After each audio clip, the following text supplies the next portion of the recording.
బన్నీకి 6 గంటలకు పైగానే wild fire చూపించారంటే ఏం చెప్తారు ఒక పొలిటికల్ అనాలిసిస్ట్ గాని?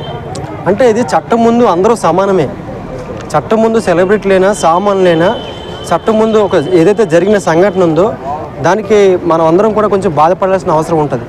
కాబట్టి చట్టం ముందు అందరూ సమానులే తప్ప ప్రభుత్వం ఏదో అల్లు అర్జున్ గారిని హింసించిందనో లేకపోతే అల్లు అర్జున్ గారిని టార్గెట్ చేసిందని మనం ఆ రకంగా ఆ కోణంలో మనం చూడకూడదు. చట్టం ముందు సమానులే కాబట్టి జరిగిన ఇన్సిడెంట్కి ప్రభుత్వం దాని మీద యాక్షన్ తీసుకుని దానికి బాధ్యులుగా వహించాల్సిన అవసరం పడిందనమాట. ఓకే, ఇందులో రాజకీయ కోణంగా ఏమన్నా తీసుకొని ఏమన్నా జరిగినాయి అంటే ఏం చెప్తారు?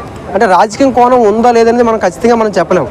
ఎందుకంటే రాజకీయ కోణం ఉందని జస్ట్ అపోహ మాత్రమే, కానీ దానికి పర్టికులర్గా ఒక బేస్ అంటూ లేదు. ఏదైనా ఇలా బేస్ అనేది ఉందనుకో ఆ బేస్ని బట్టి మనం మాట్లాడచ్చు. రాజకీయ కోణం ఉంది అని అందరి అపోహ ప్లస్ అందరి అనుమానాలు మనకి యూట్యూబ్లో వచ్చేవి అంశాలు ఇవన్నీ కూడా ఒక అపోహ, కానీ దానికి ఒక బేస్మెంట్ ఉండాలి. రాజకీయపరమైన రచ్చ జరిగింది, రాజకీయ